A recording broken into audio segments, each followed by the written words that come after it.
আসসালামু আলাইকুম ফ্রেন্ডস, এডুজেট শিক্ষায় আপনাদেরকে স্বাগতম। আপনারা সবাই কেমন আছেন? আশা করি সবাই ভালো আছেন। বরাবরের মতো আপনাদের সাথে আছি আমি সাইফুল ইসলাম। চলে এসেছি নতুন একটি ভিডিও নিয়ে। আজকে আমরা জানবো আপনি ফেনী থেকে পাগাচং যেতে কোন কোন ট্রেন রয়েছে, সেই ট্রেনগুলো ছাড়ার নতুন সময়সূচি, বন্ধের দিন এবং গিয়ে পৌঁছতে কতক্ষণ সময় লাগবে বিস্তারিত। তো আমি যদি আপনাদেরকে ট্রেনের সময়সূচিগুলো বলে দেই, আপনি ফেনী থেকে পাগাচং যেতে শুধুমাত্র একটি ট্রেন রয়েছে, সেটি হচ্ছে কর্ণফুলী। কর্ণফুলী ট্রেনটি ফেনী থেকে ছাড়বে সকাল 11টা 31 মিনিটে এবং এটি পাগাচং গিয়ে পৌঁছবে দুপুর 2টা 47 মিনিটে।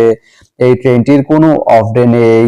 তো আপনি ফেনী থেকে পাগাচং যেতে এই কর্ণফুলী ট্রেনটি ব্যবহার করতে পারেন। তো ভিডিওটি কেমন লাগলো অবশ্যই কমেন্ট করে জানাবেন। আর ভিডিওটি যদি ভালো লেগে থাকে বা আপনার কোনো উপকারে এসে থাকে তাহলে ভিডিওতে একটা লাইক করে দিবেন, কারণ আপনার একটা লাইক আমাকে অনেক ইন্সপায়ার করে নতুন নতুন আরো ভিডিও বানাতে।